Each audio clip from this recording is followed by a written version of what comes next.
What's up, everybody? Welcome to the Something Awesome podcast, a podcast where we talk about things we've experienced in the past, maybe some things that might be current, somewhere between nostalgia and new.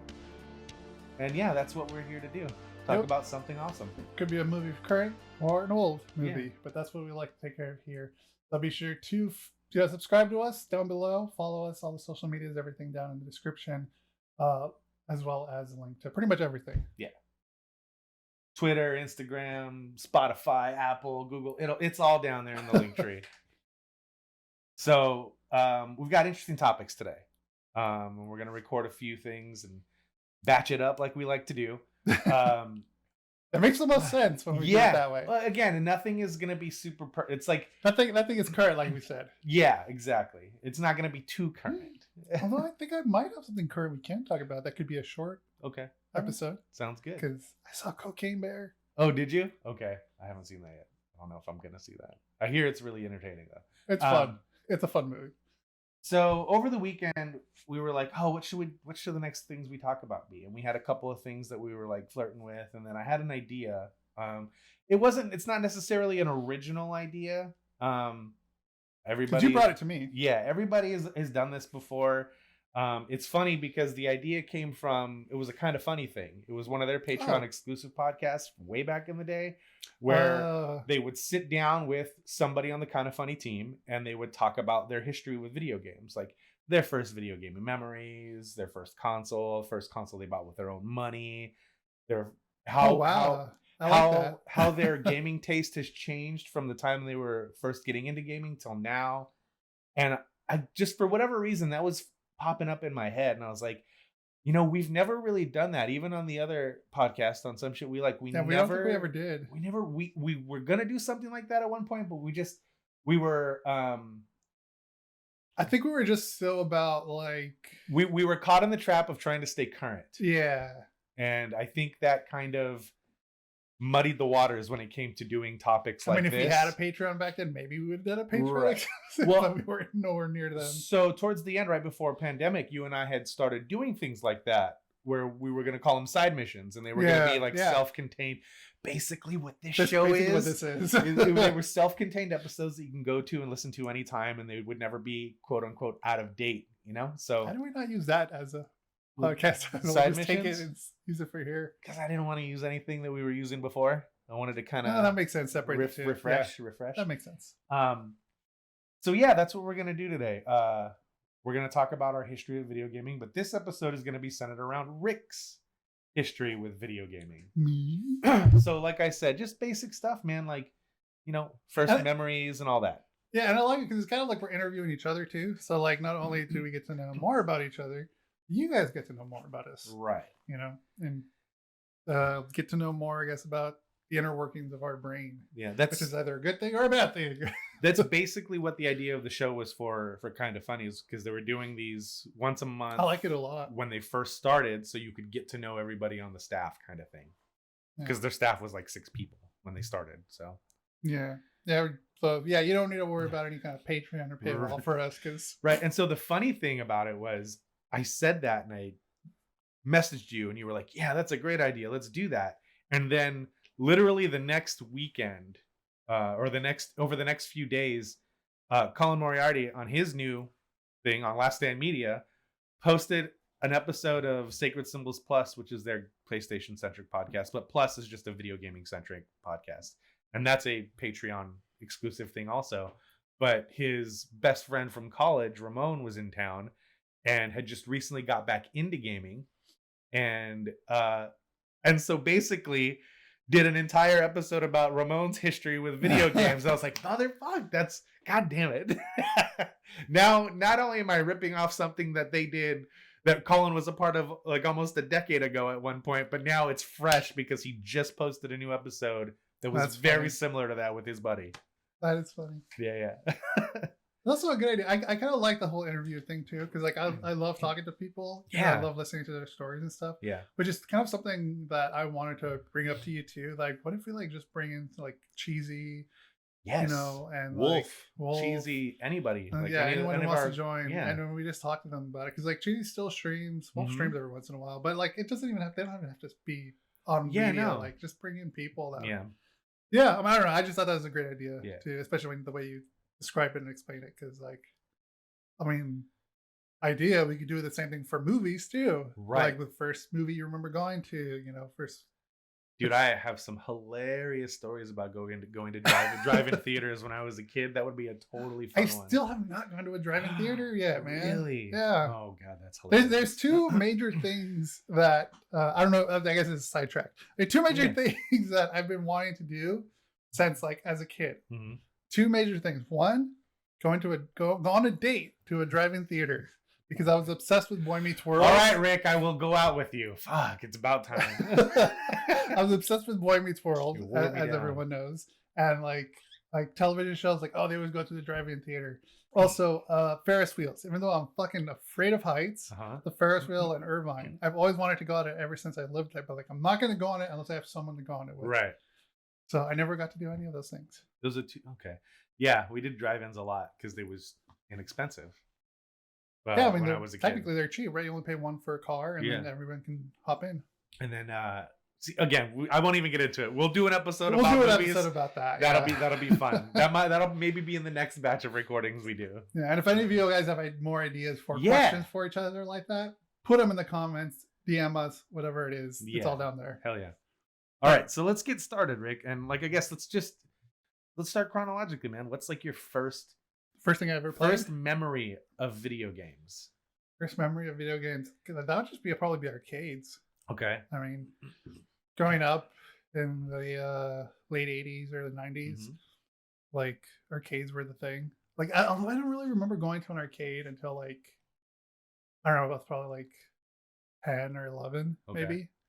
At least the memory of it. Like, I probably went before, but, like, the core memory was that.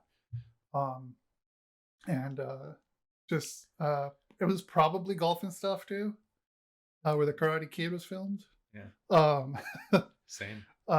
And yeah, that would probably be it. Arcades, going there, playing. I think the one game I played a lot was the Terminator game. Okay. I really liked it. I don't know. I think I just like it's like how it moved. Like, it actually felt like you were shooting a gun. Yeah, that's like, that sounds very American, but yeah, it's like 90, right? When that would be probably that 90, cabinet 90 when that cabinet came out. Yeah, because that Terminator 2 I think came out in 92. Yeah, I could be wrong. I think it was. I could be wrong. But yeah, man. Okay, so golf and stuff, huh? Yeah, that would be my first remembrance of playing the game.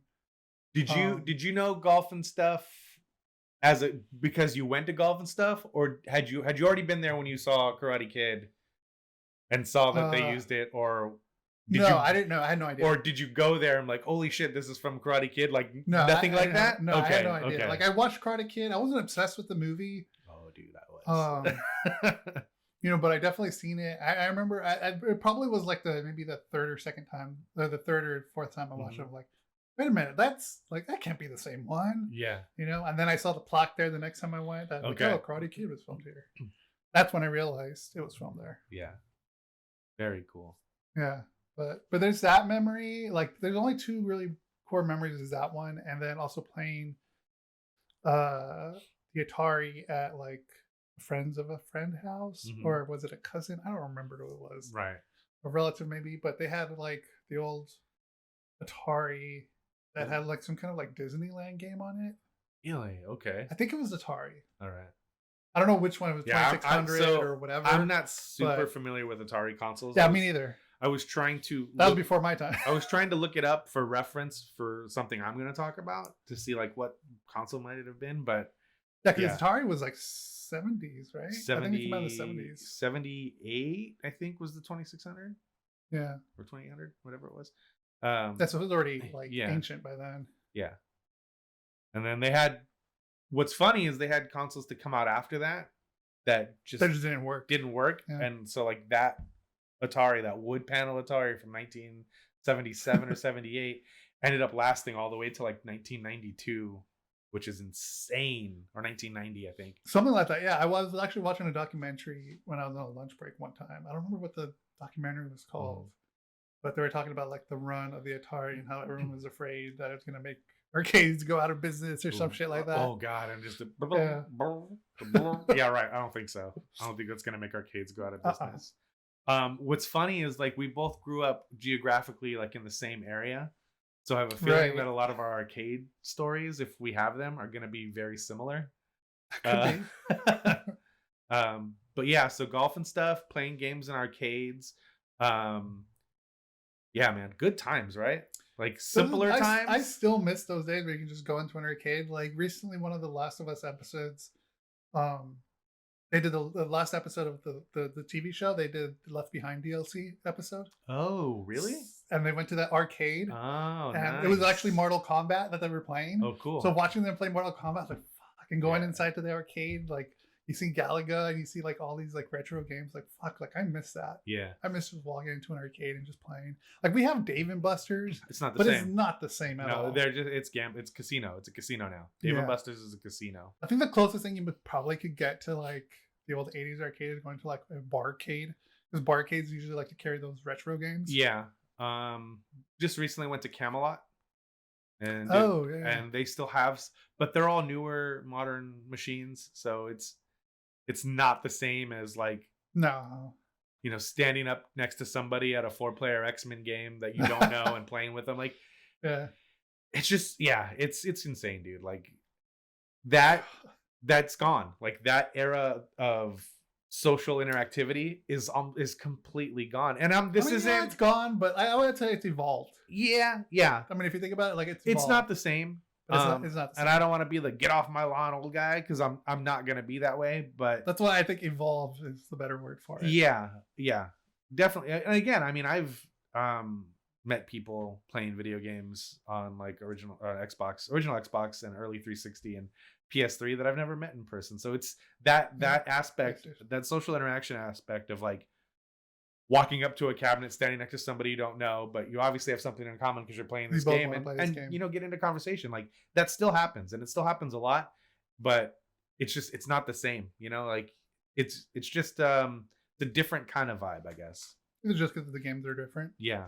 I mean, also if you go to like uh golf and stuff today, like a lot of the games that they have in there now are just mobile games. They're slot machines. It's all it is. They're Like, slot what can you machines, do to yeah. get tickets? Like, all right, I don't want tickets. I want to play Mortal Kombat 3 and smoke this guy because I know how to do that 7-hit Sub-Zero combo. Like, it's so funny because if I walk up to if I play Ultimate Mortal Kombat 3, I still can. And what's funny is a lot of those combos have carried over to the newer games. Oh, really? In certain certain ways? aspects, yeah, a little bit of it, but yeah. Mortal Kombat 2 was the one for me. Yeah, Like okay. I knew like was Raiden was my guy and Sub-Zero. Okay. Yeah, but I don't know. I just like teleporting, like Raiden teleporting. Like I love that. Yeah. I guess It's that really fucking feel like a cool. power I would want is teleporting. So is that like your favorite arcade game, or like what's your favorite game you played in an arcade? Is it Mortal Kombat 2 or is there other? I mean, I know I've definitely put a lot of money into Mortal Kombat. But I think like you mentioned it before, like the most fun I've had was playing X-Men. Yeah. Because it was it was more than 4 people. It was 4. No, it was more than Really? it was 6. Was it? I'm pretty sure it was Okay. 6. Because you Simpsons had was 4. Colossus, Cyclops, Dazzler, Uh-huh. Wolverine. Jean, Mm-hmm. and I'm pretty sure there's one more. Okay. I don't ever remember seeing like a 6, but Or I don't maybe know. 5. I don't know. Who I'm pretty knows? sure it was 6. Yeah. Because I just remember it was like 2, 4, and then 6. Okay. And then the 2 big monitors. Yeah. All right. Oh, okay. See, I'm talking about the single monitor. I've never seen the double You've monitor. never seen one. a double monitor? No, one? I've never seen the double. They don't have it monitor one. at golf and stuff anymore? I don't think so. I haven't been there in a while, so I don't know. Because last time I saw it at golf and stuff was in the smaller one. Not the main one, but the smaller one. Yeah. So, yeah. But yeah, that was the one. Okay. We went there. Me and my friends would go there. That would be another one where we spent. I don't know how much money we spent, but we spent money there. It was me, him, and I think it was one other, maybe 2 others, and then like some randoms that came in, and we were like doing really well on just like 4 quarters. Yeah. And we're like, and we got like halfway through it. We're like, no, we're staying. We're gonna fucking finish We're it. gonna beat it. And we did. Yeah, We stayed hell yeah, for dude. a long ass time, just playing. Like I think one of the stragglers, like one of the randoms left. Uh-huh. But yeah, we stayed there, and we beat the game. We beat that game. It was my old friend. And there's another game we beat in there too. I don't, what was it? Oh, The Simpsons. Mm. That was another one we beat. Was The Yep. Simpsons? Yeah. Yeah, for me, yeah, I won't even say for me, but yes, Simpsons, great game. The X-Men game is fantastic. Arcade. Did you ever play any of like the like pole position, like the racing game, Well, I played or like the Cruising USA Cruising? Okay. and like the random like motorcycle ones that they had there. I just thought it was cool. You can move back and forth like Yeah, that. But yeah, like Cruising USA, I think was like the only other one that I only like Alright. racing game that I played. It seems to me like you had just from here, you had more experience with arcades probably in the mid Mid 90s more 90s, so yeah. than early. Because like yeah, there's a lot of Yeah, let's because see. the Okay, early cool. the early time was more because like my parents took me, but like I'm basically a '90s kid. I grew up in the '90s, Well, yeah. you know. So like, I was able to, you know, like get dropped off at golf and stuff, or get dropped off at Going to the mall. probably Stonewood Mall. I don't remember if they had an arcade there. That's I think they easy. did, huh? They did. Cerritos was another one. Yeah. And Cerritos with the thing about Cerritos that always sticks out to me is where the arcade was. They had the like brick sunken sitting area. yes. So it was like there was food court and like they had tables and like a sunk in like, but it was all red brick. But then in the very corner was sweet arcade. Yeah. Yeah, I used to go there also. It's so funny. I guarantee. I learned the bus systems. Me and my friend learned the bus system so we could get there and not have to worry about getting it right. That's awesome, man. I guarantee we ran into each other before we knew each other. Oh, I guarantee fucking that. tea. I guarantee that. Guaranteed. I have some stories like that with our friend Amber, who, like, yeah, she grew up in the same area also, and it's like, yeah, we used to go all the same places as a kid. And I'm like, I guarantee we The amount of time that we spent at arcades after Yeah. school or any time on the weekends. yeah. No. Of course, you know, when we got consoles, like then it was just like us going over each other's houses, Right. and then on occasions go to the arcades. So consoles. What was the first console you remember playing? Well, I mean, the first console I remember playing was the Atari. Atari. Okay. But that like we didn't have a household console until Nintendo, the first Nintendo, Okay. which was my older sister's. Gotcha. At least that's what I was told, even though like I would see my dad playing it a lot at night. Right. His game was Galaga. So Oh hell yeah. yeah, he beat it too. That shocked me when I saw my dad beat a game, because like I was you know, me and my older sister were like the gamers, Right. you know, but seeing my dad beat the game, we're like, this old man beat a game. You know? This old man beat a game. Here we are. At the same age, probably. Right? Around? Around the same age. Probably older. Probably older. Probably older. Yeah. Yeah, because like, yeah, I think like my dad was. Yeah, I think my dad was because they had us young. Yeah. So, yeah, probably older. But yeah, like Nintendo was the household game. Dr. Mario was the one that everyone played. Dr. Mario. The music of Dr. Mario. Like, it fucking haunts my dreams. Yeah, Dr. Mario was a big one. And Tetris, of course. Yeah. And then Mario Brothers. Mario Brothers, I think, was the one I probably played the most. My sister, which is funny because like I think I might have told this in the other podcast, but I was into like arcades and stuff, but like I didn't like we had the Nintendo, but I wasn't really like into it. Hmm. It was really when I saw like my sister started playing like Legend of Zelda, where I was like, oh, this is kind of cool, you know, Yeah. like I wanted to play it, you know, and I played it once in a while, but it didn't really hook me. Right. I think what hooked me was once I started playing Super Mario Brothers. Okay. 2? That's I think when it hooked me. All right. Yeah, two USA. I always think it's funny that we have to make that distinction because 2 Japan is just super hard version of 1. Yeah. And then when Ninja Turtles came out too. that was fucking game. I fucking hate that game so much. Love that game, but I hate I love it, but I hate that game. Everyone who's played it knows what's. Yeah. But those were the 2 games that really pulled me in. But for the most part, like my sister played. My sister and my dad, I think, were the ones, and then my mom would play Tetris a lot. That's funny. Yeah. So yeah, that's like one thing I always say. Like I would probably consider like my sister getting me more into gaming. Okay. You know, than myself, because like I was more about the arcades than I was like Playing at home. Playing at home. Does your sister still play games, or is she No. kind of completely No. off of that? No, not at No, all. no. Like the nephews play. Okay. They have Steam. So they play Steam games. Oh wow. It's like a fancy lads over here with I don't know. PCs. Woo. I think they have a console or have a console. I say that because they don't want the kids to get addicted to it, so they don't let them play it as often. Yeah, a part of me wants to just like give them my Switch. Yeah, but at the same time, I'm gonna be like, well, what if I want to play my Switch what later? If a good game comes out? Yeah. Spoilers, they won't. But That's yeah, not true. like that's not true. Metroid Prime Remastered is really good. I'm playing that right now. Consoles. So I started with an NES in your house. That was your first household console. yeah, we were a Nintendo house because I also eventually got a Game Boy. Okay. Yeah, yeah. All right. I got a Game Boy for my birthday, I believe. It was my birthday and Christmas present, of course. Hell yeah. That's how I know how that expensive. goes. Yep. It's your birthday, Christmas, and birthday. So yeah.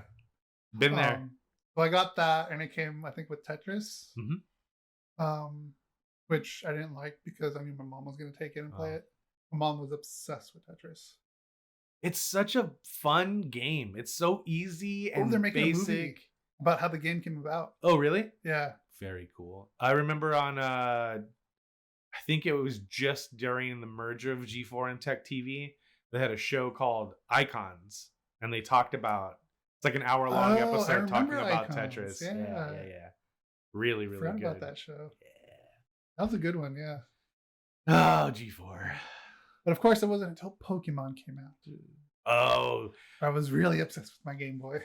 See? Okay, good. You're going where I was going to go. I was just going to ask you, what's the first game that you became that was Pokemon obsessed with, that where you were like, you had to be playing it, and even when you weren't playing it, you were thinking about it? It was a Pokemon? It was Pokemon, because I think even before, like, I'm trying to remember when the Super Nintendo came out. 92. And the Game Boy, the Game Boy was still around. Yeah, for sure. Yeah, I'm trying to think of what like games in between, because I played a lot of like the Super Mario World. Yeah. 92. Because I was obsessed with that too. Not gonna fact check. Maybe Rick will put it up in a note. Probably not. Maybe not. You let us know down below if you want. But yeah, I think it was in between that and like Pokemon. I know Pokemon was one that I took with me everywhere though. Yeah. Like I'd have to say Pokemon. Pokemon Red, I think I got. Okay. Yeah, I think it was Red. Very cool. Okay, who's your starter? Charizard. Really? Or Charmander. Yeah. Okay. All right. I mean, I would have picked Pikachu. But was Bulbasaur the other starter? Is Bulbasaur? When I got blue, it was Bulbasaur. Okay. Yeah. Okay. And because I eventually got both. The original starters. Who were the original starters? Bulbasaur, Charmander, and Squirtle. Squirtle. I'm like a Squirtle guy. Wasn't Squirtle? That's funny. No, I also did it based on the fact of like I knew which gyms were going to show up first. Wow. Okay. That's why when I played blue, I got Bulbasaur because I was going to fight against water type. Okay. Which grass type is stronger against water type. I fucked up when I got Charmander because I had to go up against water. But you eventually like picked up like other grass types. So okay. Like, I mean, you can get around it, but yeah. That's funny. Yeah, Charmander. I see these videos on TikTok sometimes where you see dolls of like Charmander, Bulbasaur, Squirtle, and then they let their little kid go and pick which one, and with like the Pokemon music in the background. And I think it's cute and funny. And most of the time, like I've seen most when those show up, like they pick like Bulbasaur or Squirtle. Yeah. Charmander's a dick. Man, Pokemon, like, see, that's an area where I have zero knowledge whatsoever, other than what I've like retained through osmosis and people I know that have played it. Like, my son is super into Pokemon right now.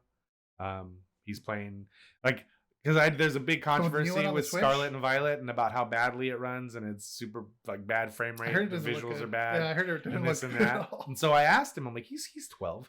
he's at a point now where he should anyway be Start like questioning. right. And I was like, hey man, how's Scarlet and Violet treating you? And he's like, I like it a lot, but man, it just doesn't look good. And I go, all right, That's my son. okay.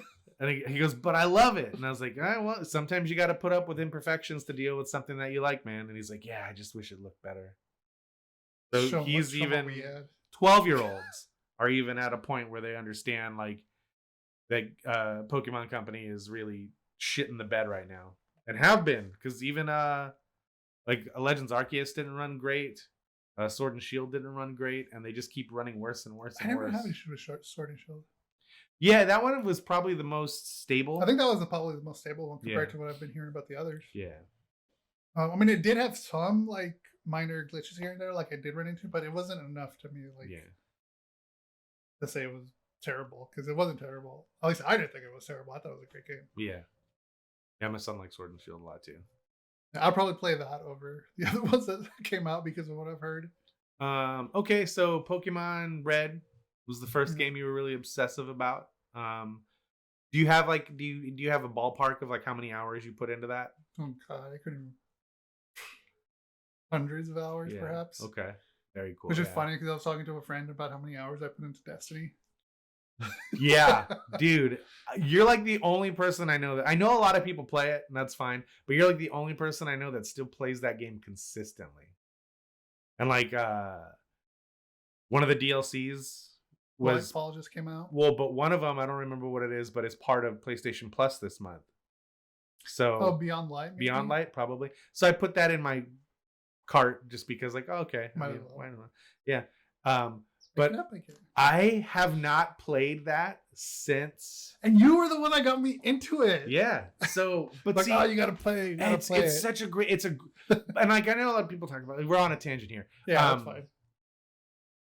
The single player, like the story, is not a great story, but like it feels so good to play because Bungie makes great shooters. It just didn't have.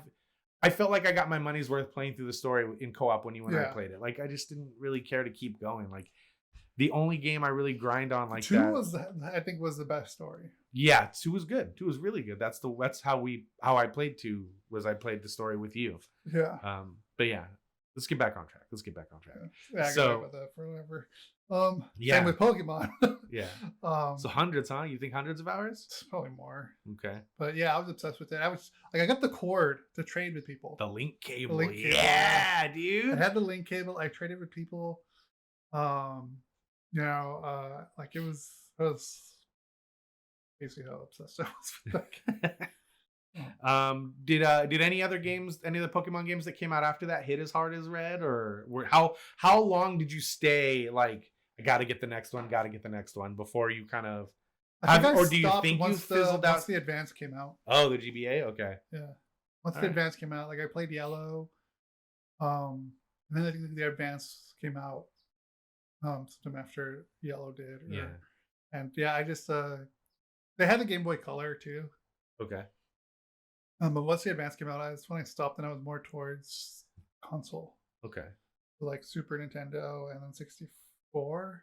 Mm-hmm. Yeah. Yeah, that was 96 was N64. Game Boy Advance was like 98 or 99, I think. Something. That was later 90s. Yeah. Right towards the end. But yeah, like if it wasn't the Game Boy, it was definitely Super Nintendo. Okay. Playing that. And I don't remember what other. I can't remember any games that I was obsessed with on Super Nintendo other than Super Mario World. I'm sure they're there. I just can't remember. Okay.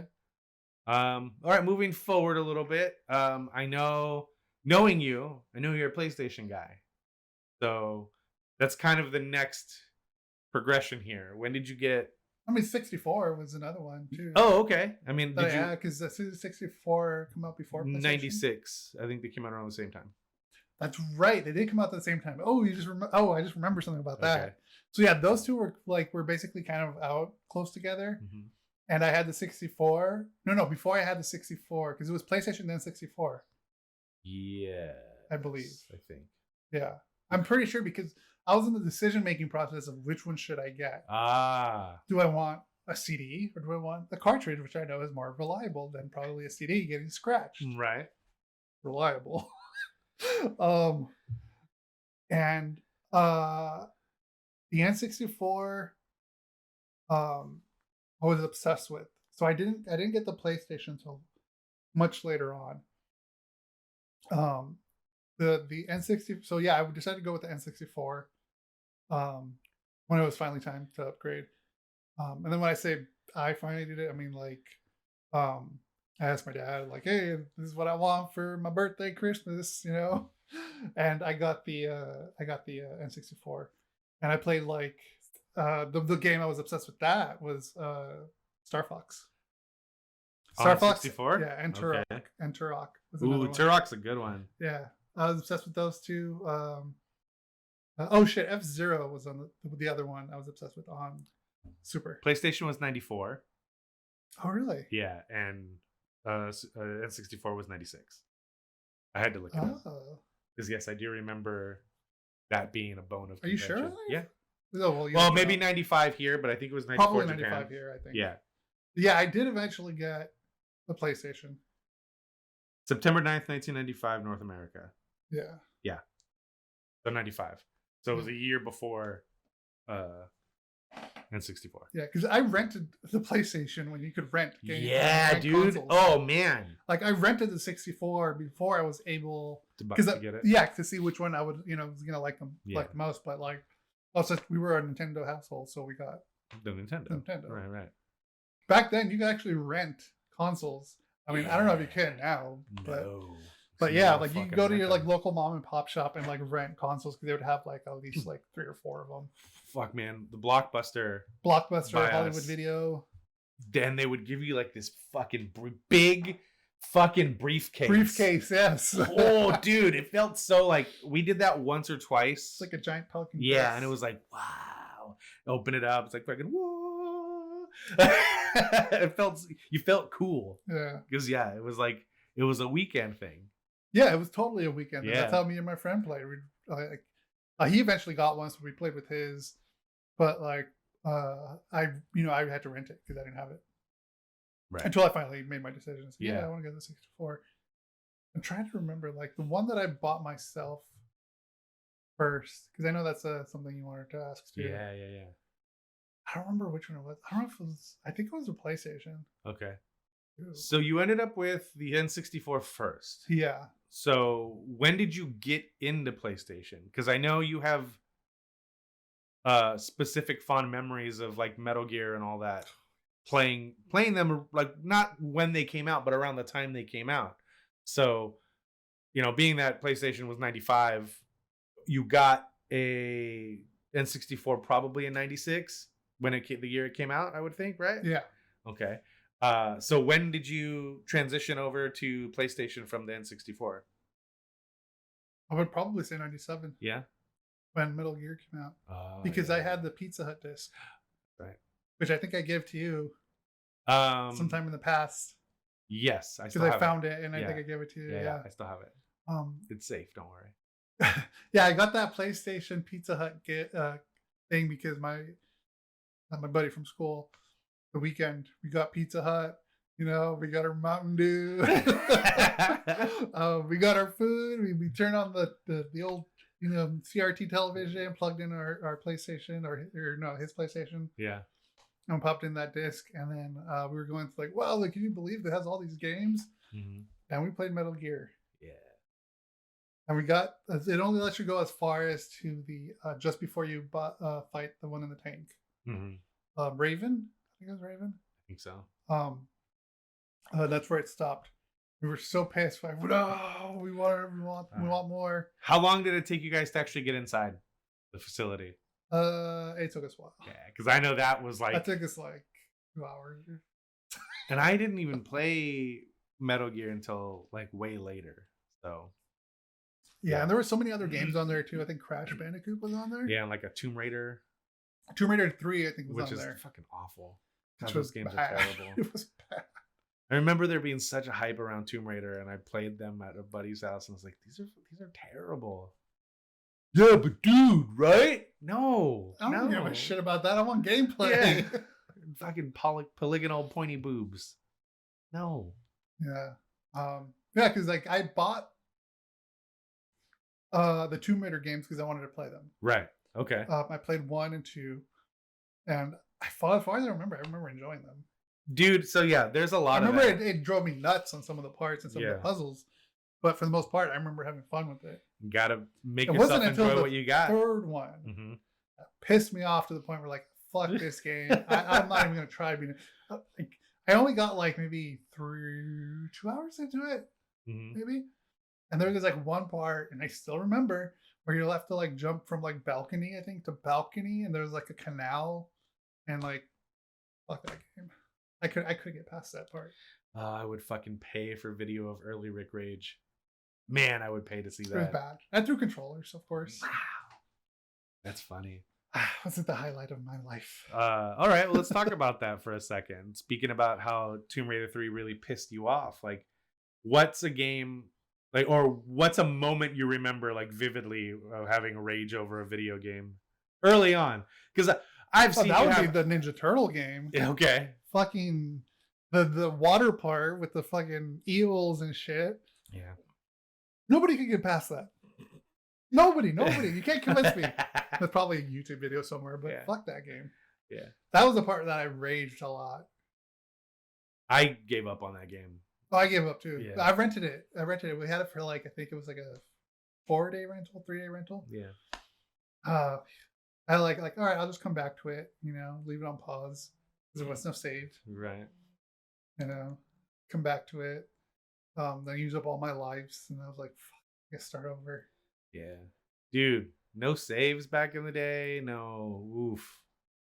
Yeah, that was awful. Like saves didn't come until These kids today, man, they don't even know.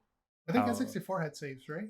No? Yeah, they did it on the cartridge, or they had a memory pack you could buy also. Also, Super Nintendo games had you could save. If some games some of them, some games on OG Nintendo had a battery in them and a save system, but not like Zelda and all that. But not a lot of games like that you would.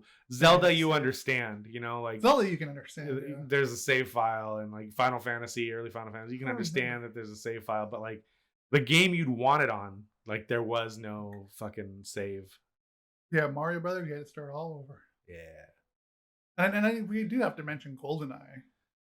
Like it was a big part of pop culture and everything. Yes, and like the evolution of games for sure. But like for me, like the only time I rented the game, I played it, it was fine, it was great.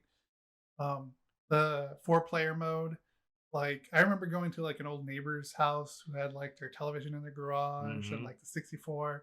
And I was like, oh, bring your controller over, we could play GoldenEye. Like we did that. Slappers only. Yeah.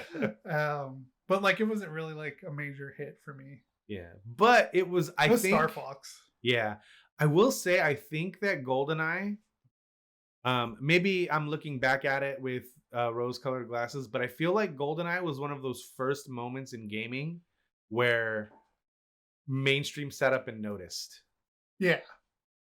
There was. I mean, the whole new like first-person shooter on a console and all on that. A console, yeah. Yeah.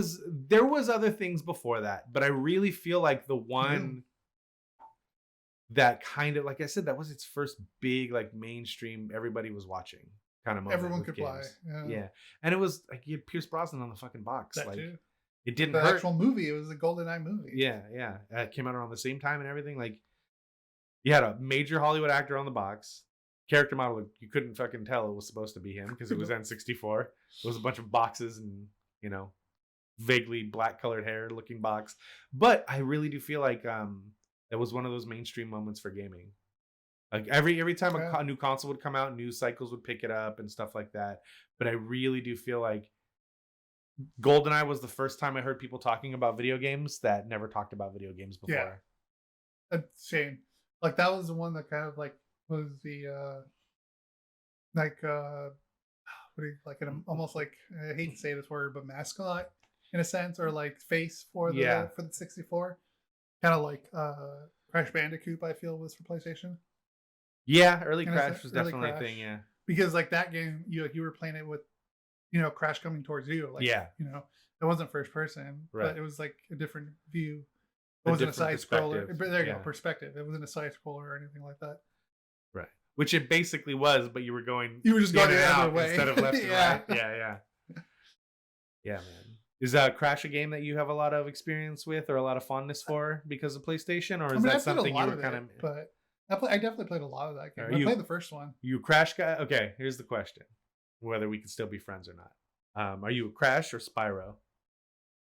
I mean, I don't know if I could pick either. Really? I had fun with both. Like, I love Okay. Spyro too. God, Spyro's so good. Yeah, Spyro was a lot just of for fun. reference, anybody watching, Spyro is the right answer.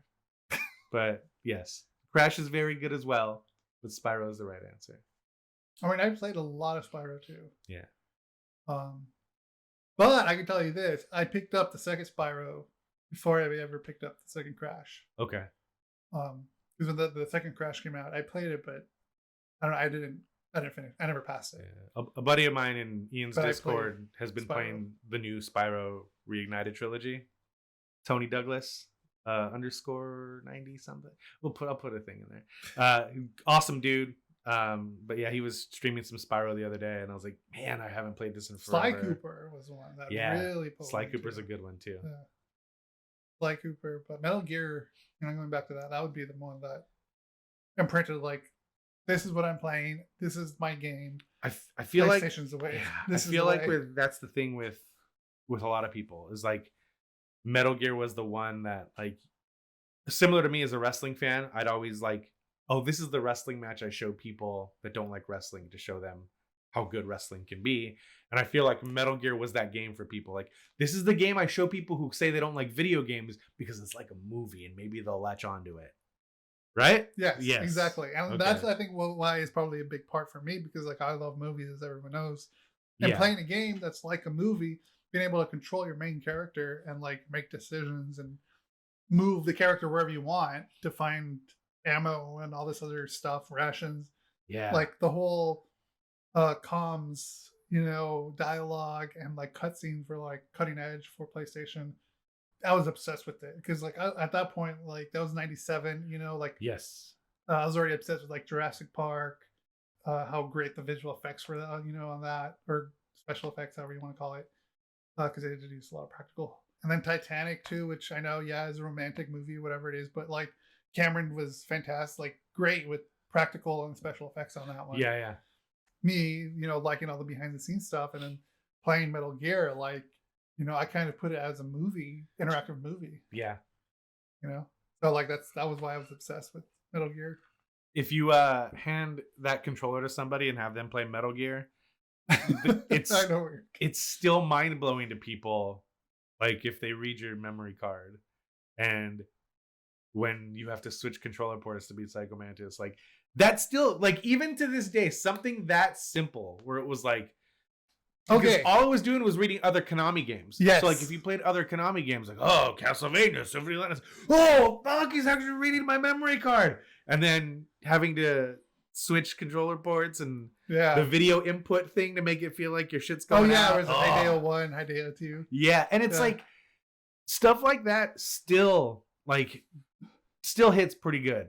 Like even if somebody is like not just now a teenager, somebody that was born in the mid 2000s, and you show them Metal Gear, they'll be like, oh, this doesn't look very good. But if you sit them down and have them play it, like it still holds up, man. Metal Gear Solid controls are a little, but the game itself, the story, and like the tricks that they pull on you, all of that still holds up, dude. Absolutely.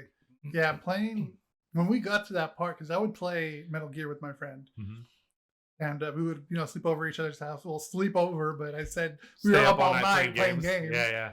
Once we got to that part, we were already at his house. Okay. And then that shit happened, where we got to the Psycho Mantis. We were like, what the like? Did you break the game? And then it just popped back up. I'm like, oh, okay, here we go. Yeah. And then like we spent like 4 hours trying to figure out what the fuck was going on. Yeah. We had to call it. We ended up calling it like we'll just look it up tomorrow. Yeah. Oh God, early internet. I bet that took forever. Oh, that was early internet. Way early internet. It was a game FAQs back in the early game FAQs. Fucking on AOL, using AOL. Which he did have. And yeah, we spent like 4 hours trying to, because we couldn't figure out what was going on. We saw the Hideo 1, we saw the Hideo 2. Yeah.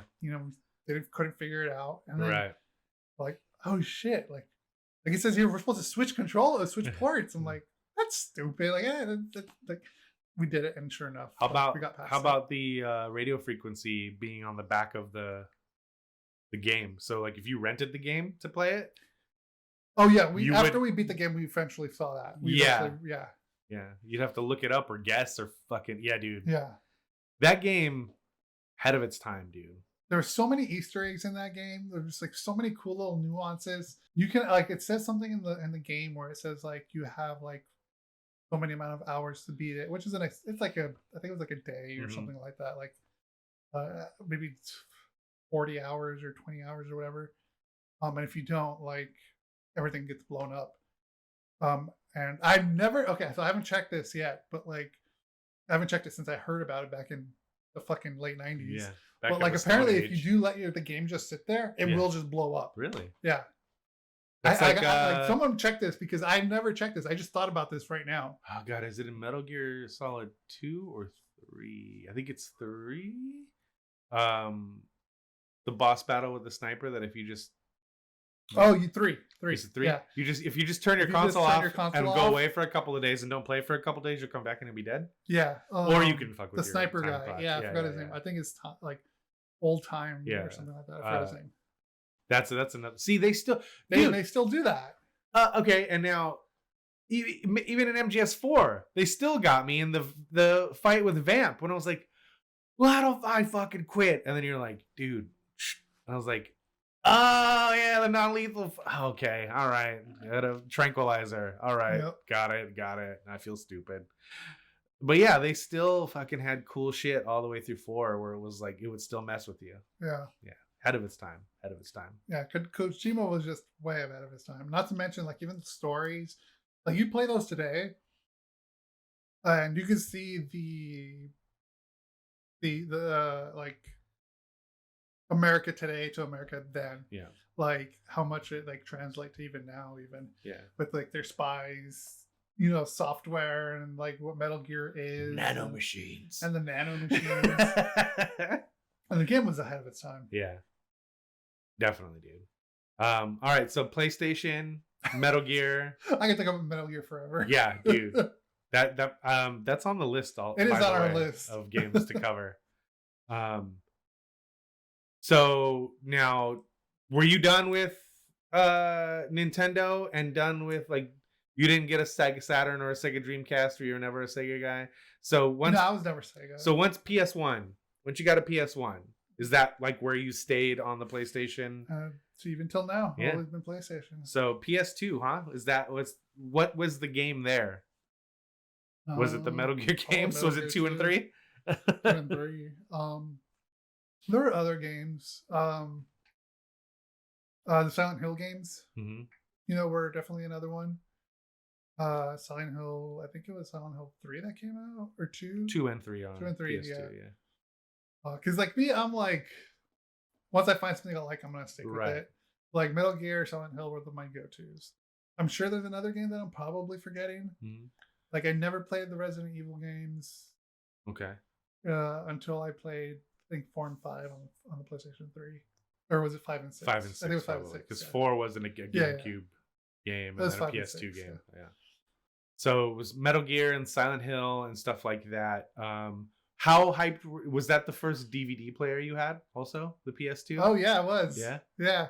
So yeah, a lot of my DVD playing stuff came from PlayStation because regular DVD was too expensive. Yeah. So like, why?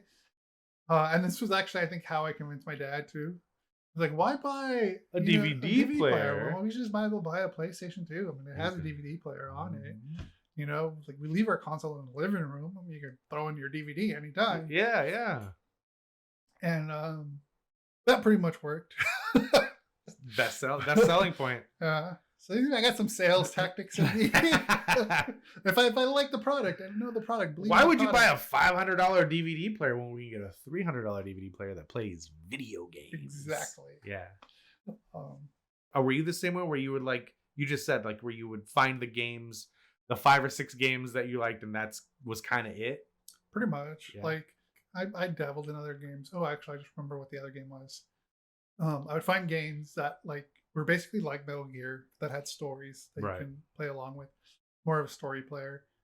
And Fear Effect on PlayStation 2. Okay. Obsessed with that game. Obsessed with it. It had 3 characters, and each character had their own adventure, and you switch between the characters. 4 characters, my bad, 4 characters. And I wish like a remake came out of this game. Like it was Adios or Adios. Eidos. Yeah. But yeah, like I was obsessed with that game. I don't remember how many hours it was, but like the lore of it, the story, like all of that was like really cool to me. That was like another game that me and my friend would play. It was like 4 discs. Wow, really? 4 discs. Okay. Metal Gear was only 2. This was 4. Yeah. So that's how long the Final game was. Fantasy 7 was 3, I think. Was it? I think that was 3. Yeah. Or maybe no, I'm sure it was 4 Okay, discs. yeah, I believe you. It had to be. Because the graphics were fucking nuts. Gran Turismo 2 was 2 discs. And Yeah. like, so that's, yeah. Like maybe I'll put in like something here. Okay. Maybe. But like look at the graphics for Don't get too excited. Yeah, but look at the graphics for 2001 or 2 or whatever. Fear Effect, yeah, 2002, 2003 around there. Yeah, like it was top notch. That's why it was 4 discs, because like the graphics were nuts. It was like watching a cartoon. Okay. Playing a cartoon. It was insane. So do you at that point, 2002, 2003, being like somebody who's 18, 19, 20, around that age, did you feel like your taste in games had changed, or did you like, or were you kind of open to a lot of things from the beginning and it kind of stayed that way, or did you ever like narrow down and focus on, I only like this type of game, and then it expanded later? Because now you kind of play anything. Like now I play pretty much anything. Right. Like I'll give it a shot. Yeah, I think most of my game taste was like I want to play a movie. Okay. Like I want a story. A narrative, something that's a narrative of focused. some kind, following the protagonist and overcoming the obstacles, all that shit. Mm-hmm. Like I was obsessed with that. There were like some games that I would like randomly pick up and play that didn't really have that. But for the most part, most of the games I bought, like Fear Effect was the first game I bought on my own. Oh, really? Okay. Yeah, that was one game I bought myself. Like, I was working at Domino's. I was making money. I'm like, man, like this game was like, I think it was like $50 or something like that. Mm-hmm. I'm like, damn, that's a lot of money. I'm like, wait a minute, like I could buy this. Yeah. Yeah, fuck it. Like, I'm gonna buy it. And like the only bill I had was like my phone bill. Okay. And it wasn't necessarily like I didn't want to play other games. Mm-hmm. Like I played like Pokemon games, Right. But that was pretty much my like, I want to play games like this. And that's why I played Fear Effect, Metal Gear, Silent Hill, Alone in the Dark. Bad game. Yeah, it wasn't good. Yeah. But no, I get it. But it was I get it. Yeah. I played some horror games, which is weird. Did you ever play Fatal Frame? I did play. Yes, Okay. Fatal Frame was another one that I played. Yeah. It's weird going back and talking about this. Like as much as I'm a big scaredy cat, Yeah. I'm surprised that I've actually played a lot of horror games. Scaredy cat. I'm like, go look at my freaking TikTok, man. Like, yeah, that was kind of a horror game, survival horror game machine. It was PS2 era, like that era. it wasn't it? Yeah, because then plus also the Resident Evil. All the Resident Evils, which Silent is the ones Hills. that I didn't play. Did you ever play any of the Siren games? I played, I think, the first one. I didn't get into it though. Yeah, it's like Siren, Silent Hill, Resident Evil, Alone in the Dark. Like There was another one. man, there was so many good horror games, survival horror games. I won't even call them survival horror. It's such a weird name for a genre, but yes, horror games. Oh, Dino Crisis. Ah, yeah, That's what I'm thinking of. That's Dino a good one. Crisis. Because the red hair. Yeah. Yeah. Turok is definitely a horror game also. So it's Yeah, I guess sort you of. call that horror. Yeah. Alexis horror has game. a hilarious story about playing Turok on N64 where she got scared and like literally turned the character around and ran away. And then I was like, wait a minute. Nope. Wait a minute. But yeah, I love that stuff, man. Noping out of something is always funny. Like when I was playing Wonderlands, streaming it last week, and you were watching, and I started laughing when I opened that chest and the mimic popped out because I could imagine you freaking the hell out. Oh yeah. Just watching me, let alone if you were playing it. Yeah, well, I mean, my fucking DM made us scared to open anything in the fucking dungeon. That's so funny, dude. The door's a mimic. The wall's a mimic. All right, so I remember us talking about PS3, and you stated, and I quote, "I'm not getting one until a Metal Gear comes out." Oh, that is true. Is what you said about a PS3. Yeah. I think you ended up getting one before Metal Gear came out, but I think Well, it I was technically in didn't get prep it. of. Oh, that's right. My roommate got it. That's right. That's right. It was a. And I eventually bought it off him. It was a house PlayStation. It was a house PlayStation. Yeah, that's right. But then Metal Gear came out. True to your word, got that game, and I think you and I were both pretty obsessed with that game for a while when Metal Gear Solid 4 came out. Still looks fantastic, by the way. If you fire up a PS3 and put in Metal Gear Solid 4, it still looks good, man. It still looks good. I feel like a lot of the console generations didn't age well once we got to 3D graphics, PS1 and PS2 specifically. PS1, more games age well because they were still using an art style and not necessarily trying to cram as much art into it as possible. But PS2 games don't hold up, really.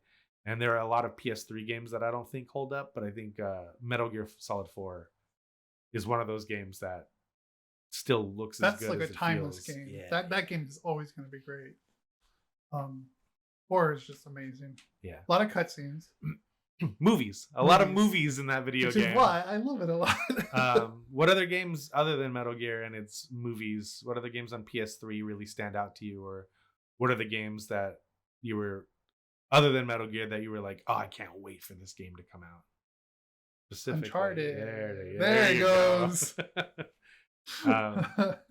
Uncharted, yeah. That game, though, like I remember it coming out, but I didn't play it until I saw my friend playing it.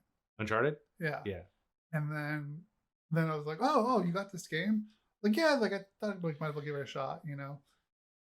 She's like, you'll probably like it.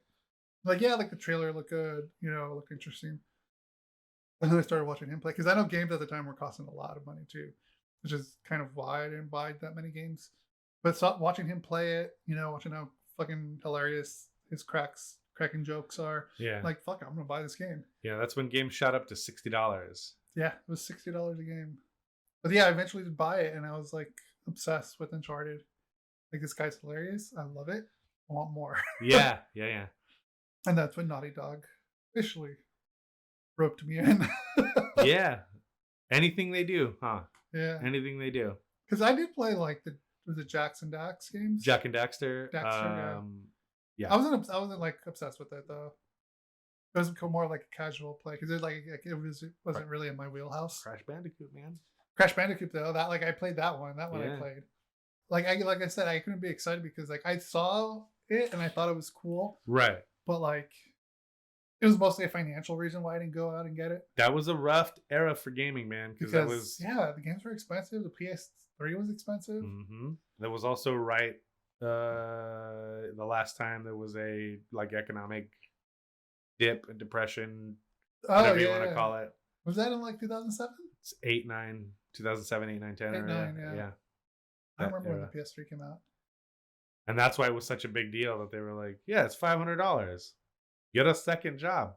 Which, have you seen the job market in America in 2007? Not great. But yeah, that was definitely a misstep for PlayStation. I think what I love though with the PlayStation 3 is like how useful it was to like computing. Blu-ray player. And the Blu-ray player on it was a thing too because it wasn't on the Xbox. Yeah, I don't think it was on the Xbox until way later. And I had Blu-rays. Yeah. Like there was no way I was gonna buy a Blu-ray player. Yeah. My roommate at the time was a tech obsessed person who made money. Better money than me. It was the same as the DVD player and the PS2, man. Like they were still so expensive. Like yeah, I'm just gonna buy like let's just buy the PlayStation because that way we can watch Blu-rays. Even at $500, it was a cheap Blu-ray player that had a. Yeah, because I think Blu-rays were like $700 still. Was it in the hundreds? Yeah. No, for the player. For the player, yeah.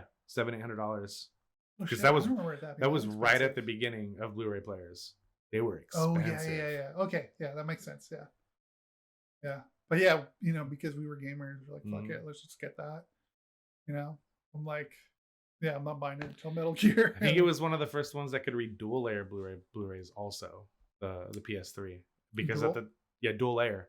So Yeah, it was dual layer. because the regular Blu-ray players at the time weren't dual layer No. readers. So yeah, it was Plus it way had connection cheaper. to the internet. Yes. Which gave you the interactive Blu-ray. Right. Yeah.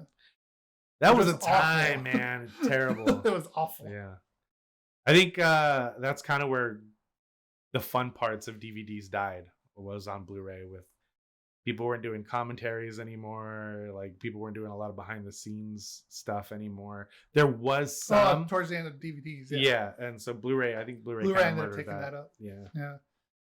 And we have to mention, like, the reason Blu-ray won the war between Blu-ray and HD DVD was because porn decided to put everything on Blu-ray. No, porn started HD DVD. No, it was Blu-ray. The first stuff they used was HD DVD because it was a cheaper format. Probably, but do you know why? Didn't they later on officially put when they were forced to, when HD DVD died. Here's I thought it was the other way around. Side tangent. Here's why HD DVD died. Okay, we were living in a world where not everybody had HD TVs, and all you kept hearing everywhere: games now broadcast in HD, TV shows now broadcast in HD, fucking toothpaste, HD teeth whitening, fucking house paint, HD house paint. People were already tired of that fucking term HD. So when HD DVD came out, still not a lot of people had HD TVs. People got tired of being told about something they didn't have. Blu-ray is just an innocuous name. Like, nobody fucking cares about Blu-ray. The thing that killed HD DVD was consumer adoption, because they were tired of having HD crammed down their throat and not being able to use it. That's why, Mike theory, that's why HD DVD died. It's cheaper format, yes. Also was more prone to scratching and wear and tear. That too. On That HD I do DVD, remember. Yeah. because it was a cheaper format, smaller format, couldn't hold as much data as well either. Which was more of us being the techie sides. Right. But that's my main theory, is that people were tired of being told HD. Fucking HD but pizza Blu-ray from Pizza Hut. But Blu-ray did have better quality as far as picture goes too. Yeah, because the compression rate was a lot. Because it had more space. More space. Yeah, smaller laser, more space on the disc. But yeah, the main thing I guarantee was consumer adoption, because people were tired of being HD. I mean, that makes sense too. You know? But I could have swore I saw or heard something that. No, porn was HD DVD, man. To go with, they went with Blu-ray towards the end because HD DVD was piecing out. Yeah. Did you ever buy an HD DVD? No. Okay. I feel like I bought one. I didn't, because I didn't have anything to play them. But I didn't have any.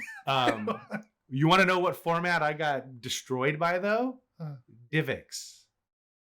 You remember DivX discs? Oh my god, I totally forgot about DivX. You had it was a DVD and worked in a DVD player. It was a totally different but they were cheap, because you had to, your DVD player had to be DivX compatible and plug into the internet. Yes. Because you only had, it was like renting a movie essentially. You only had a certain amount of watches, and then it just wouldn't play anymore. Fuck, I forgot about DivX. So I got murdered by some DivX discs, because ones I never got to watch because I didn't have a DVD player that was hooked up to the internet. Oh. Yeah. Shit, dude. Yeah.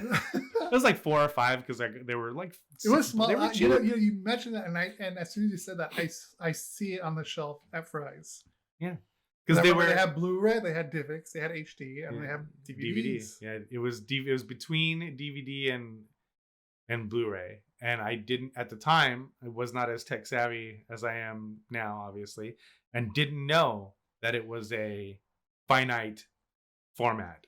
I thought it was like DVD, where you could just put it in and watch. But yeah, I spent like $25 on DivX discs.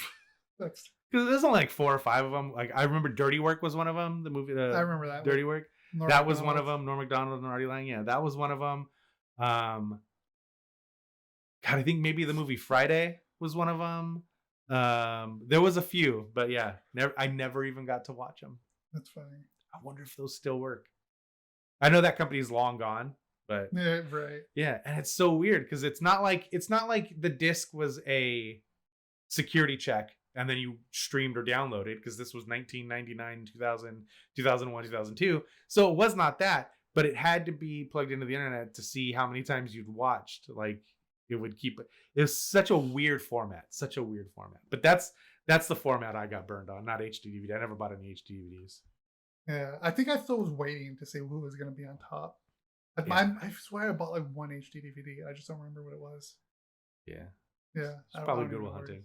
Probably. Don't you own that on every format? I own that on every format. So it probably was Good Will Hunting. I say that as a joke, but I'm also dead serious. No, it could be probably true. Good Will Hunting. It could be true. We're talking about video formats on a video game centric thing, but that's what these things were. I mean, dude, PlayStation was some people's first CD player. PS2 was a lot of people's first DVD player. PS3 was people's first Blu-ray player. Then PS4 played Blu-rays, but it didn't play CDs. Oh, it didn't? I didn't know. And it didn't play the Ultra HD Blu-rays, which is funny. PS4. Oh. But Xbox One did. Oh, okay, yeah. That's ringing a bell. You're right. Yeah. But now they play everything.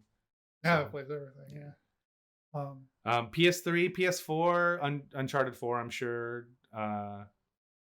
What other PS4 era sticks out? That's where Destiny came. Destiny came in PS4. But did we start playing that on PS3? We started playing that on PS3. I feel like we played that on PS3. Yeah, the first one. Yeah, that was another one I got obsessed because of you. Yeah. So, and I still play to this day. Yeah. And I do stream it sometimes. And Saints Row. Saints Row the Third. Saints Row the Third. Yes. Another one we put in hours. Oh, dude. To get that platinum. Was that your first platinum trophy? I don't think it was. Okay. But maybe. It could be. Yeah. I think it might have been. Yeah. Okay. That's the other thing I wanted to bring up is, were you a trophy? You weren't really a trophy guy, guy, really huh? A trophy guy. Like the only time I would ever wanted like platinum anything or trophy for everything were games that I was obsessed with, like Uncharted or I guess Destiny or Saints Row, I guess. But like at the same time, like I never platinumed the first Uncharted. Or did I? I don't think I did. Super difficult. Yeah, I think the second one I might have. Okay. I'll have to check my trophy list. Yeah. But yeah, like to me, it was more about the experience of the game. I don't really care about platinum. If I check the trophies and see that I'm close to it, fuck it, why not? Let's do it. Which is why I platinumed the Spider-Man 1 and the Miles Morales. Oh, did you get the platinum of Miles Morales also? Okay. Yep. Very cool. Those I got platinum on. I think I got some platinums on some DLCs. Walking Dead season 1. Walking Dead. Because that was just to play the game one. There was nothing hard about that. I guess I could just pull up the app. Did you Back to the Future? Did you platinum that? I never finished that game.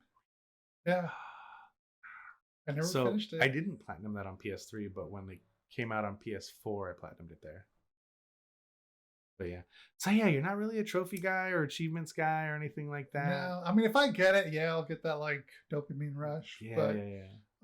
Although this last run on Last of Us Part 2, like halfway through the game, I decided like, hey, let me just try to get everything. That one's pretty doable. You get most of them. Yeah, it's not that hard. The hardest stuff is the collectibles. Yeah, that's the only thing. I think that's actually what I have left. And then I'm playing it on. I don't think you need to play it on hard. No, I don't think so. I don't think there's a difficulty. The first game trophy. you do. Yeah, like Uncharted, you got to play them on all the difficulties. Yeah. I'm still pissed. And they don't stack. So yeah, that's a bummer. They do now. Most games, their trophies will stack. Like if you play it on the hardest difficulty, you'll get the trophy for all the other difficulties too if they have them. But yeah, I think I'm missing the collectibles, and I'm missing the upgrade every weapon one in Last of Us Part 2. And I just got that one. My plan was to do a new game plus or start over and play it again so I could do that. But when that game ended and then you go back to the title screen and see what you see on the title screen, I was like, nah. because I don't want to talk about that right now because it's still pretty new. Saints Row is probably the one I played the most. MLB games are the ones that I played a lot too. Yeah. I was obsessed with that. Okay. Uncharted online. Yeah, we played a lot of Uncharted 2 online. And then Destiny. Yeah. Yeah. And that kind of brings us to current day with you with the PS5 and yeah, pretty much. And the stuff you're playing now, but still being Destiny 2, which is a PS4 game. Let's talk a little bit about your PC gaming because you got pretty heavy into that for a little while. That's where you experienced. That's when I built it. Yeah, when I built my PC, I started buying a bunch of shit on Steam because it's ridiculously cheap. Yeah, playing the BioShock games there. We've talked about those on this. Do you have an episode about that? So yes, we do. You recently played through Arkham Knight. I played the Arkham games. Yeah. Yeah. How did the PC find you? Like, was it like? How did it was it transition to? Yeah, was it as something like? Because I don't know, I can't ever think of, I would never even entertain getting into PC gaming just because, like, yes, everything will look better out of the gate. Yes, I get it. PC best thing. I get it, but you know, I don't buy a new console every 2 years, and I know you don't have to buy a new video card every couple of years when the new ones come out, but that's kind of the trap you get locked into with a PC. It's like, well, I need more RAM. I need a new motherboard. I need a new memory. I need a new graphics card. Like, you get stuck in that because it's so modular. I know a lot of people get caught up in that. To quote Jeff Kanata, newest, latest, best kind of era. Yeah, and that's the thing about PC too, which can be kind of like hold you too, because like when I was going through all the different PC parts and stuff, like you know, I built my first computer when I was like 16, 17, and I've just always been in technology. So when it came, and sometimes I would just get lazy and just buy a computer rather than build it myself. Yeah. But this time, like you know what, I want to build my own thing. I want something that I built myself. You know, I haven't done it in a while, so I started going on PC Part Picker, you know, mashing everything together. And as far as like for gaming, like, yes, you can fall in that trap as far as like you need the latest, newest, best. Or what you can do is just buy a shit ton of RAM and a decent graphics card. Like, it doesn't have to be like in the time it was the 20 series, at least for the time you made yours. NVIDIA's, yeah. Biggest one I think was a 2090. I got a 2070. It was a pretty penny, sure. It was like $600 maybe. Yeah. But it was decent. It was good enough. It was good enough to do what it needed to be done and what I wanted to play. Right. And that's still what you're running on right now, right? And that's still what I'm running on right now. So yeah, all I did was just had to get a bunch of memory. So like I got like currently I got like 64 gigabytes memory or something. Okay. And then like the RAM on my card, I think it's 8. So as long as you have the memory, you know, and a good graphics card and a decent CPU, like you're okay. Like my CPU wasn't also like the latest and greatest when I bought it. I got an i7, you know, that had like it's 6 cores. Everything I'm playing, Destiny looks completely fine. No stutters, no nothing. Looks gorgeous. Destiny 2 is almost 10 years old now, by the way. I know, I should say Destiny 2. Yeah. But yeah. Like, Destiny is 10 years old now, but Destiny 2 is getting there too. Yeah, but like I built this. I mean, you were around here. You were here when I turned it on. Yeah. Or tried to turn it on the first time. Yeah. Everyone always messes up the first time. Yeah. But yeah, so it's already like what, 5 years old? Maybe? Yeah. 5 or 4 years old. About that, I'd say. And just last night was the first time I've actually had trouble with it. Ah, yeah. I was trying to play the newest like Portal RTX remake of it, and it started out fine, and then just stuttering all to hell. So I had to drop it down to low instead of high. Oh no! And I wasn't even on ultra; it was on high, and I had to drop it all the way down to low. Wow. By the time that I dropped it down to low, it looked like the original. Right. So I was like, "Fuck this!" It looked like Max on the original game. Yes, like Max on the original game. That's funny, man. The transition from controller to keyboard was definitely not too hard. It only got tough when I started playing things like that were made for controllers. Like when you the tried to Arkham play games. Batman, Yeah, when I was playing the Arkham games, the first 2 were okay. Like, it wasn't great. Like, the first one was fine. Like, I could play it, whatever. Second one was okay. Like, I can play the game, but I just got to do a little dexterity finger exercises. The third one, I had Arkham Knight was unplayable. You can't. Yeah. But, I mean, if you want to fix your keybinds, sure, but I'm lazy as shit, so I'm not gonna do that. I got an Xbox controller. I just plug that in, and I play with my Xbox controller that way. And I play Red Dead Redemption that way too. So they use the Series S controller, right? The Series S, yeah. Okay, so what's the process of using that on a PC? Like, just plug it and play. Okay. Yeah, there's no like USB-C port. Just plug it in. Yeah, I'm currently using the C to A. Yeah, A. Yeah. Okay. I tried playing Halo with controller. I can't do it with controller at all. Yeah. Like, I'm like, no. Yeah, I can't. I can't play with keyboard and mouse. Yeah. Just can't do it. And I'm a console kid. Yeah. Which is what I thought was gonna be the major hurdle. Yeah. To get over. But it just really depends on the game you play. Right. Like, I can hop back and forth pretty easy. Although sometimes when I play with controller, I forget which one's which. Especially in Red Dead Redemption. Mm-hmm. I tried to pet the dog. Oh no, I'm Rick! so sorry, doggy. Oh my God, Rick! I was playing with a friend. I'm like, oh my God! Like, I hit the wrong button. Were you guys playing Red Dead Online? Yeah. Okay. I figured it out though. It wasn't too mad at me. All right. That's fucking hilarious. Oh, you monster! I'm a monster. I don't know if you guys have watched our BioShock episode, but Rick's last playthrough of BioShock, he harvested all of the little sisters. I was playing it differently. He harvested them. I was playing it differently. Play you differently. What do you like? How do you see yourself continuing with gaming as you get older? Do you think it's something that's always going to be a part of your life? Do you think you're going to quote unquote grow out of it? Or well, we didn't talk about my break from gaming.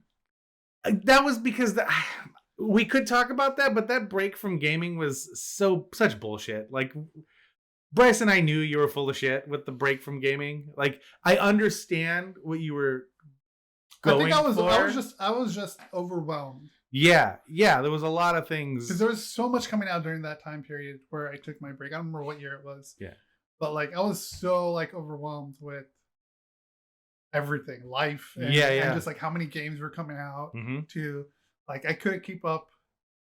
I couldn't keep up with you guys, basically. Right. It's kind of like how I felt. I'm like, this is just too much. Fuck it. I'm done. I'm not going to play anymore. Mm-hmm. Like, fuck gaming. I'm retiring. Got to 3 years later, like... Dude, it wasn't even that long. It wasn't that long. It wasn't that long. It was a time, though. I would say I'd give... That was at least anywhere between like 10... I'll be generous. And at the most, it was like 15, 16 months. At the most, it wasn't even a year and a half. Because I would say, at least a year. So okay, let's talk about that for a minute. Then was it nice to take a break? As far as like the trying to keep up and play everything, like, did that take some stress off your plate, or was it worse because you tend to use games as a de-stress mechanism? It did. It felt at first, yeah, it was great. Like, I feel like, okay, I don't have to keep up with all this. I can just watch people if I want to, because Twitch was around. And I did it. Like, I watched Cheesy, I watched, other streamers that I don't really watch anymore. And that's kind of like how I intook a lot of game stuff. Right. It's like, I'd rather just watch than play. I enjoyed the medium that way. Mm-hmm. But it was nice, like, not having to, like, buy this certain games all the time. Because, like, I mean, I know you guys were mostly the gamers of the podcast. I guess there was also like a part of me that wanted to keep up too, but it was a lot. It was a lot of games. It was a shitload. That was because that was like the tail end of the PS3 generation where you were like, it was like, it was 2010, 11. PS3? Yeah. Or was it? No, it was 3, because Uncharted 3 hadn't even come out yet. So this is like 2000. It was after Uncharted 3. But that's when you started talking about, I'm just gonna stop playing games. It was right before Uncharted 3 came out. I think I dialed back. And then we were like, yeah, but once Uncharted 3 comes out, you're gonna be back in full bore. And you basically were. And then after Uncharted 3 was when you really started to that's what it was. Cut off, yeah. Yeah. Because Uncharted 3 was one I had to finish. Yeah. A lot of games were coming out, a lot of transitions to the new console. And then by the It was time just The a Last little- of it Us was came a out lot. in 2013, I you didn't were even already play it. back. But you were back in playing games again because that was one you were like, oh man, that looks cool. Yeah, I guess you would say that Last of Us was brought when it kind of brought me Yeah. back in because It like was Naughty Dog. I played, Naughty Dog Yeah. does it again. Yeah. I played the remastered. I didn't play Right. the original. Because you got the PS4 that came I got with the it, right? PS4 that came with it. Digitally, yes. yeah. That's right. Yeah, I bought the PS4 that came with it. Yeah. And Like a year later or so, maybe a it year was at after least the a year PS4 later, came out. yeah. Yeah. Because that's when I got. I didn't get the launch. Yeah, I didn't get the launch. Yeah, neither did I. I got the PS4 the year after it came out. Or did I get the launch? Did I get the launch? I don't think I did. I don't think so. You know what? You might have. I think I might have. You might have. So see, you weren't even gone that long. You weren't even gone that long. Yeah. This guy over here, I'm retiring from gaming. But it was a good chunk of my life that I stopped. And again, like I said, the idea, I totally understood where you were coming from. You said like it was one of those things where to keep up. It was hard to keep up, but at the time you were saying, I don't know if this was just an excuse you came up with because you didn't want to say it was just too hard to keep up then, but you said like it was very like stressful because you were playing games and not feeling like you were being productive in anything else because you were playing a lot of games. And so originally you were like, well, I'm going to cut back and I'm going to use video games as like a reward for being productive and completing something. But then after you finished, I did have other passions. Oh, you still do. Yeah, you still do. do. And after Uncharted 3, it was when you were like, okay, now that I've finished the game that I was waiting for, I'm walking away for a while. We'd still get you to play with us every once in a while, but it was very few and far between. Yeah, that was a transition for sure. No, obviously I came back, and like now because games are now like $70, you know, like I want the new Destiny Lightfall, but like I'm not paying $70. Is that expansion that much money? How much is the expansion? Well, it's $70 for like the annual pass and like extra loot and whatnot. Like, see, I don't buy any games full price. I think it's like $60 without. I kind of feel bad sometimes because I don't pay. I don't buy any games full price. I don't buy any. I don't buy full price. I'm waiting until it drops in price. I'm not buying it. The last I don't have the money.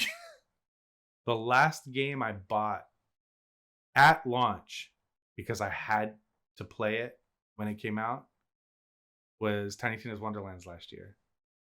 I wanted to buy that too. It's on sale all. Check it out. Yeah, I'm waiting for it to drop.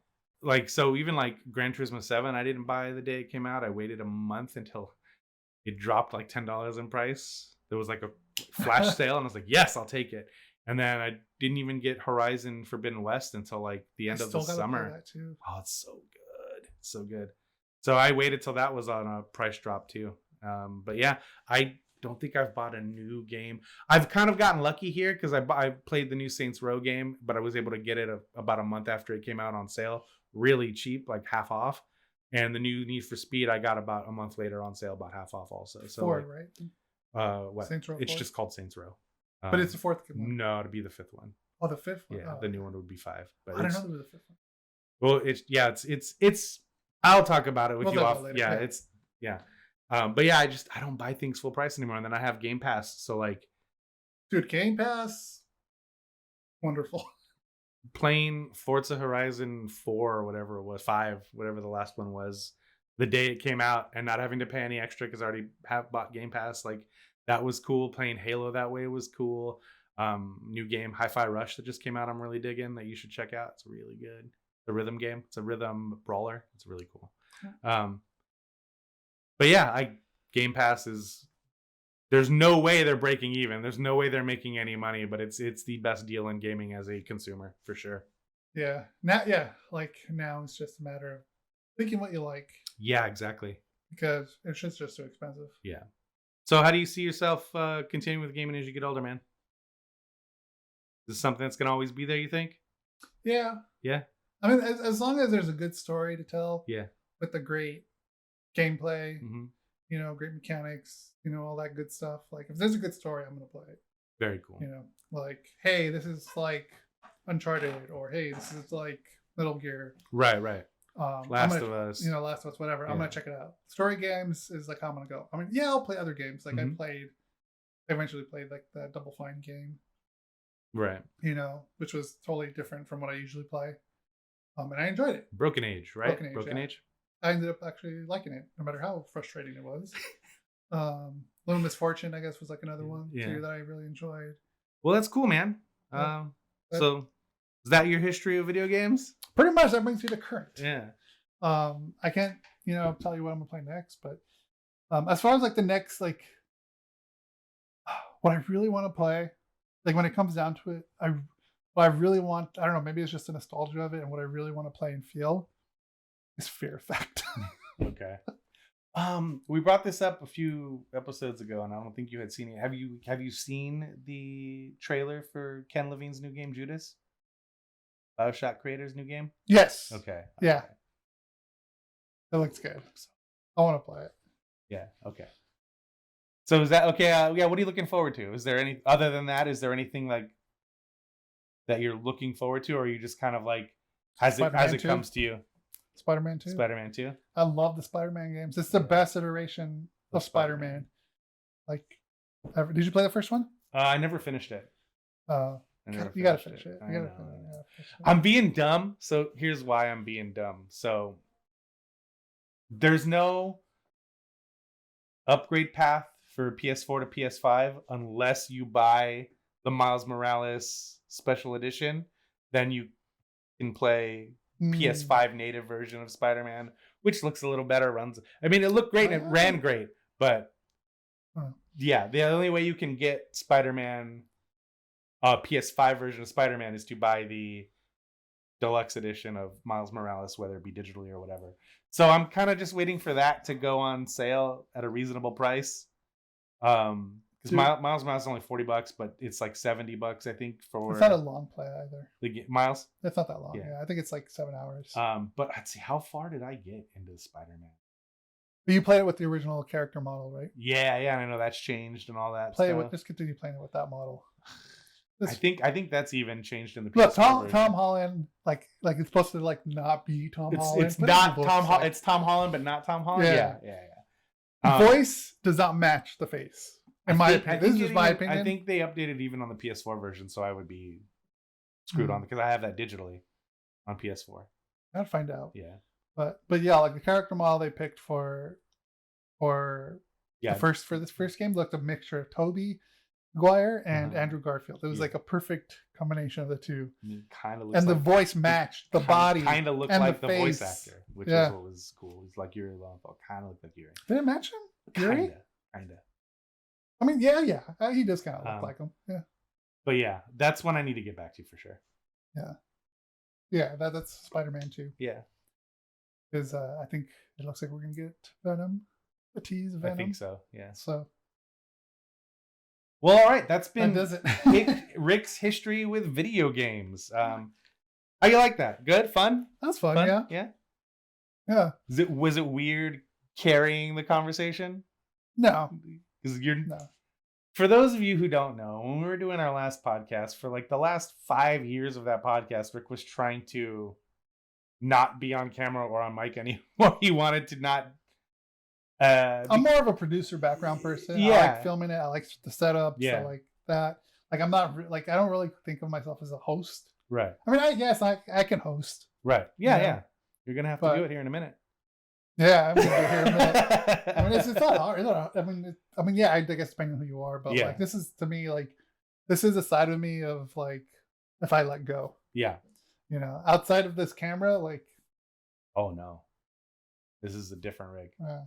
Like it's so funny. Which doesn't mean that's like this is not the real me either, because this is me. Right. 100%. This is just me when you get me talking about something I really like. Yeah, that's what I was gonna say. Is like a lot of people, me specifically, shit talk YouTube and YouTube characters. Yeah. You usually shit talk like these are just little characters that are pulling out the personality. Yeah, which is obviously true sometimes, but like this is a side of me that you would see like if I've known you for a long time, like I know Mike. Exactly. This is just so like I'm not saying like this is not me, because this is me. This is me. It's just easier because there's not like 100 people in here. Right. Although it probably would be easier if there was 100 people in here. It's more or less like it's just you and I, and there's not 5 people, and 3 of them you don't know. Yeah, exactly. Because then it'll be a little bit difficult. And then when it comes to you, you're just you. Like this is Mike on and off screen. Yeah. Me, yeah. I'm loud and obnoxious all the time. It's It's a character. No. I'm not a character. I'm just saying, like, it's It's you uninhibited, There which you is go. what I think is the best, and that's always what's the most relatable. I get that whole character thing is like permeating everywhere now. It's like it's so obnoxious. Yeah. It's so obnoxious. So yeah, like I'm not being a character. This is me. It's just Opened up. Yeah. Let loose a little. All right. Well, that'll do it for this Yes. episode. As usual, please check out all our social media stuff, whether it's here on YouTube or Spotify, Anchor, Apple, Google Podcasts. Like It's all down there. anywhere you find podcasts, we're there. And if you have trouble, there's a link down here that can take you to all of our stuff. And if you have any ideas, feel free to let us know. Yeah. It's all on. We're all both on Twitter, like we said down below. We're open to ideas too. Yep. So. And as always, once again, big thank you to No Taxes Nigel Bravo, aka Stoat Krow Komedy, for the awesome music you're hearing right now as we sign off. Thanks for watching. We'll catch you next time.